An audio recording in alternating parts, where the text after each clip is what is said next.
If she hasn't had the children herself, or Harry hadn't been involved, then they can't be in the royal line. You know, they have to have royal blood. So at the time, Archie Mountbatten Windsor was born May 6, 2019. And this was surrounded by controversy, largely to the unconventional decision. Believe that it's she could do anything so disgusting. It really is.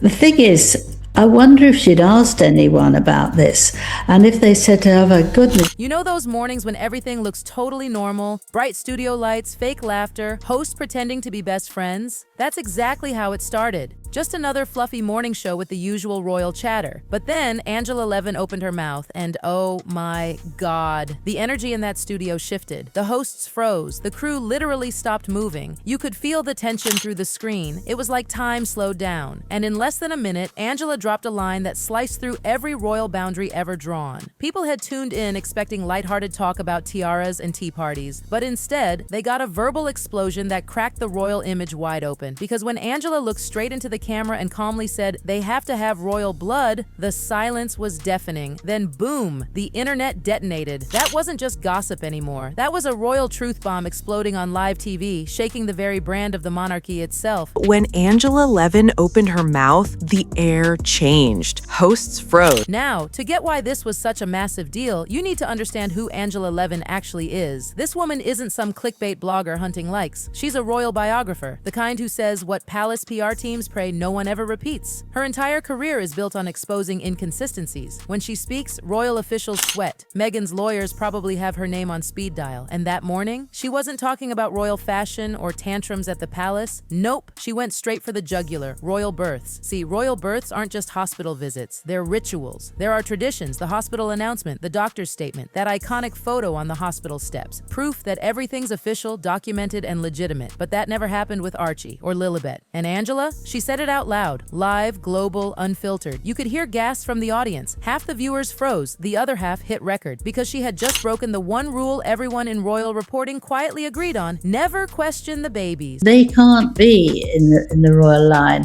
You know, they have to have royal blood.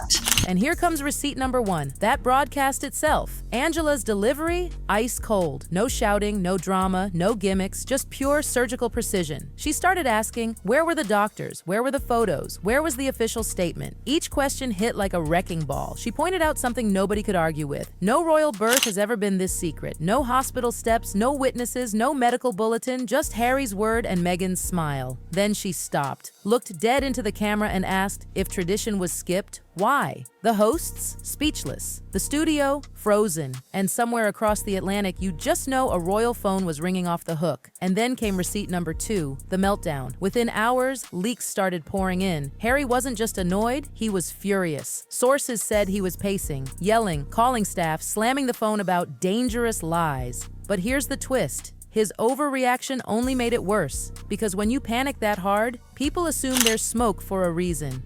By that night, headlines were everywhere. Prince erupts over live TV claims. Memes followed faster than you could scroll.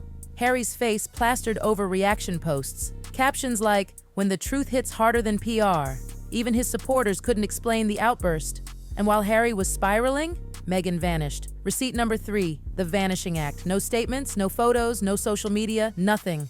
Dead silence. For a couple who built an empire on sharing their truth, that silence screamed louder than any denial. Normally, they're a tag team. One defends while the other distracts. But this time, Meghan disappeared like smoke. Number sign, "Where is Meghan?" started trending. Twitter turned it into a guessing game. Harry looked like a man unraveling, and Meghan looked like she'd checked out completely. Some said it was strategy. Others called it self-preservation. Either way, it made Harry's panic look 1,000 times worse. Because let's be honest, nothing screams something to hide like one partner melting down while the other goes ghost. And just when you thought it couldn't get more bizarre, it did. You don't want things to happen that you will regret.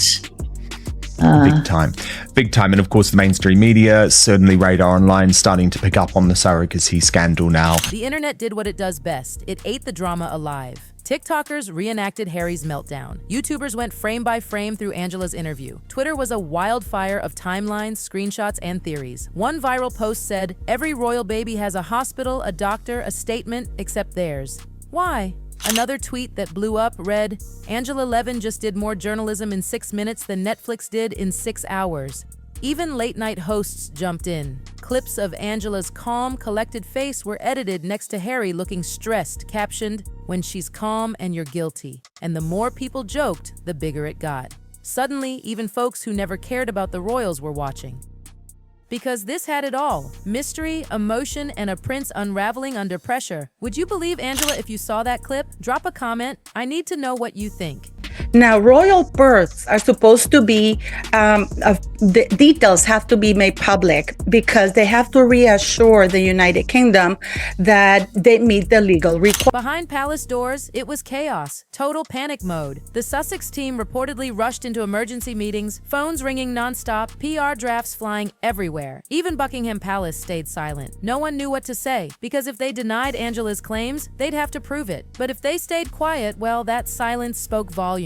Either way, the golden couple had turned into the monarchy's biggest liability. Every move Harry made, every no comment, every leak, it only fueled the fire. And Meghan's disappearing act? That was pure gasoline on the flames. People inside Hollywood even started whispering. Deals shaking, confidence fading. One insider put it perfectly. You can't build a brand on transparency when you hide everything. That wasn't gossip, it was a warning. You just want to know. You want to hear about it. You can't believe it. You can't believe what he's saying. You can't believe the lies he's telling, and you're fascinated by it. And then Angela went even further. She didn't just hint, she implied. The children, the one topic that freezes every royal room. If royal birth skipped official procedure, no doctors, no records, no witnesses. It wasn't just PR trouble, it was constitutional. Weeks later, the frenzy still hasn't cooled. Harry's exhausted, Meghan's MIA, Angela's calm. Her final words, "This is just beginning." And honestly, it feels like she's right.